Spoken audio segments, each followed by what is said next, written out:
Sir ఎంత time sir ఈ సమస్యలు క్లుప్తంగా చెప్పు తక్కువ.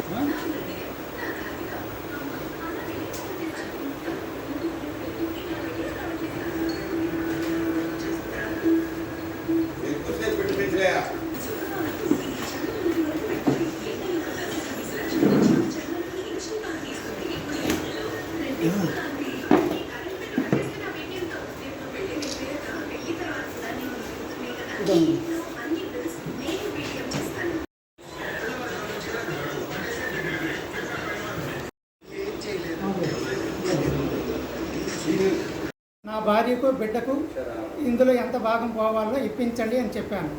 వాళ్ళు రెవెన్యూ డిపార్ట్మెంట్ ద్వారా విఆర్ఓ గారు, ఆర్ఐ గారు, తర్వాత సంఘం మండల ఎంఆర్ఓ గారు, తర్వాత గ్రామ సర్పంచ్ గారు, తర్వాత సబ్ రిజిస్ట్రార్ గారు, తర్వాత స్టేట్ వైజ్ ల్యాండ్ రికార్డ్స్ ఇవన్నీ కూడా పరిశీలించారు. తర్వాత ఇంకా గ్రామంలో ఉన్నటువంటి ఇతర రెవెన్యూ అధికారుల ద్వారా పరిశీలించి ఎంఆర్ఓ గారు ఈ అబ్బాయికి అతని కుటుంబీకులకు ఎటువంటి ఆస్తులు లేవు, సంఘం మండలంలో కానీ ఈ రాష్ట్రంలో కానీ ఎటువంటి ఆస్తులు లేనట్లుగా వాళ్ళు ఇవ్వడం జరిగింది.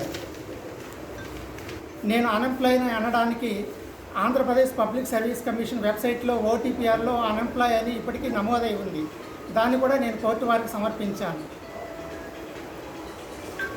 కోర్టులో హెచ్ఎంఓపి కేసును కూడా ఆమె విడాకులు కోరుతూ ఆమెకు భరణం కడితే విడాకులు ఇస్తాను అని చెప్పి ఈ కేసు పెట్టున్నారు. తర్వాత 498A కేసు కూడా ఇతను రోజు నన్ను తాగొచ్చేవాడు, కొట్టేవాడు అని రకరకాలుగా పెట్టి ఇందులో పెట్టున్నారు. ఇవి ఏ ఒక్కటి ఈ పిటిషన్లో పేర్కొన్న ఏ ఒక్క అక్షరం కూడా నిజం కాదు. ఆమె పెళ్లి చేసుకోవడం అనే విషయం మాత్రమే వాస్తవం. ఆ పుట్టిన బిడ్డ నాకు పుట్టింది అనేది వాస్తవం. ఈ రెండు తప్ప ఇంకెటువంటివి వాస్తవాలు లేదు. నన్ను అనేక రకాలుగా హరాస్ చేశారు. 2017లోనే నేను నెల్లూరు జిల్లా ఎస్పీ వారికి వాళ్ళ మీద చర్య తీసుకోవాల్సిందిగా రిపోర్ట్ పెట్టడం జరిగింది. అయితే ఇప్పటి వరకు దీని మీద ఎటువంటి చర్య వాళ్ళు తీసుకోలేదు. ఆంధ్రప్రదేశ్ మానవ హక్కుల సంఘం వారికి, కలెక్టర్ గారికి, సంఘం మండలం ఎస్ఐ గారికి, పోలీసు అధికారులందరికీ కూడా అర్జీ రూపంలో మా సమస్యలను తెలియజేసుకున్నాను. అయితే ఇప్పటి వరకు వారు దీని గురించి ఎటువంటి విచారణ చేయలేదు.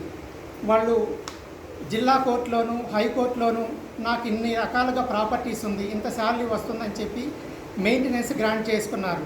అంటే నా భార్యకి నెలకు 10,000, నా కూతురికి నెలకు 10,000. 2017 నుంచి ఇప్పటి వరకు అది దాదాపు 12 లక్షల వరకు అయింది. ఇప్పుడు నేను ఆ 12 లక్షలు కట్టాలి, ప్రతి నెల 20,000 రూపాయలు పంపించాలి.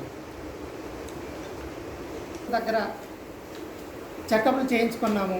ఆ సర్టిఫికేట్లన్నీ కూడా జడ్జి గారులకి ఎప్పటికప్పుడు చూపించడం జరిగింది. కానీ ఇవేవి వాళ్ళు కన్సిడర్ చేయడం లేదు.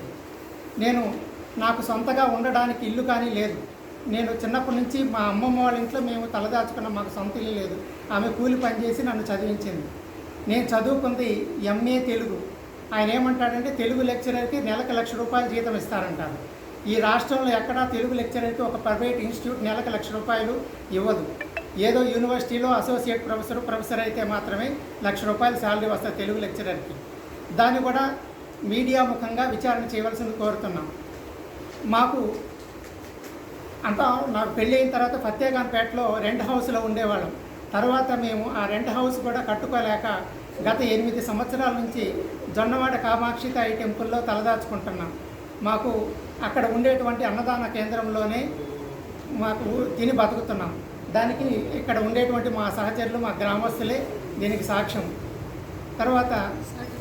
తర్వాత నేను కొంతకాలం గాలిపాడు వెంకయ్య స్వామి ఆశ్రమంలోనూ తలదాచుకున్నాం. ఎందుకంటే నేను అనారోగ్య పరిస్థితుల్లో ఏ పని చేసుకోలేకపోయాను.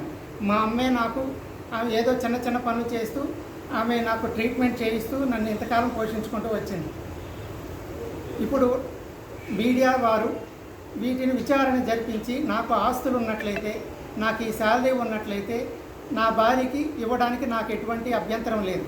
కానీ ఇవేమీ లేకపోయినా నువ్వు ఈ ఆస్తుల్లో భాగం ఇవ్వాలి, నువ్వు నీ శాలరీలో భాగంకి ప్రతి నెల మెయింటెనెన్స్ పంపించాలని కోర్టుల ద్వారా తీర్పులు ఆర్డర్ చేయించుకున్నారు. నా భార్య తరపు లాయర్లు. నేను ఇప్పటి వరకు 6 లాయర్లను మార్చుకోవాల్సి వచ్చింది. ఎందుకంటే నా భార్య తరపు లాయర్లు వీళ్ళని ఏదో ఒక విధంగా వాళ్ళ వైపు తిప్పుకుంటున్నారు. అంటే అది వాళ్ళకి నువ్వు నాకు సహాయం చేయను లేదా దానికి నాకు అవకాశం లేదు. నా తరఫు లాయర్లు కూడా చెప్పుకోవడానికి అవతల లాయర్ను చూసి భయపడుతున్నారు.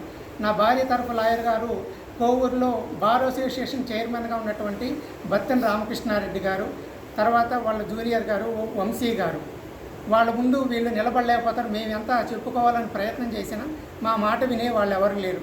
అందుకే మీడియా వారు విచారించి నాకు గనుక ఈ 10 ఎకరాల ప్రాపర్టీ, ₹1,00,000 శాలరీ, ₹1,00,00,000 వడ్డీ వ్యాపారం, ఇంకా నెల్లూరు టౌన్లో ఇళ్ల ఫ్లాట్లు ఇవన్నీ ఉండడం నిజమైతే వీటిని విచారించి నా భార్యకి నా బిడ్డకి ఎంత రావాలో ఇవ్వడానికి నాకు ఎటువంటి అభ్యంతరం లేదు. లేని ఆస్తుల్ని తెచ్చివ్వడం అది నా తరం అయ్యేది కాదు. తర్వాత ఇతను తాగుబోతూ తిరిగిపోతూ అని పెట్టారు. ఇటువంటివి కూడా మా గ్రామంలోనూ నేను పుట్టి పెరిగిన వాతావరణంలోనూ చదువుకున్న వాతావరణానికి వచ్చి విచారణ చేసి ఉన్నట్లయితే నాకు కోర్టు వారు ఏ శిక్ష విధించినా నేను అనుభవించడానికి సిద్ధంగా ఉన్నాను. కానీ ఈ విధంగా అబద్ధపు కేసులు పెట్టి సంవత్సరాల తరబడి మమ్మల్ని వేధించడం, మా జీవించే హక్కుని, మా ప్రాథమిక హక్కుల్ని కాలరాస్తున్న ఈ నా భార్య నుంచి, వాళ్ళ బంధువుల నుంచి, వాళ్ళ తరపు న్యాయవాదుల నుంచి మాకు రక్షణ కల్పించవలసిందిగా మీడియా ముఖంగా ఈ రాష్ట్రంలోని న్యాయాధికారుల్ని, పోలీసు వారిని, రెవెన్యూ అధికారుల్ని కోరుతూ మనవి చేస్తున్నాం.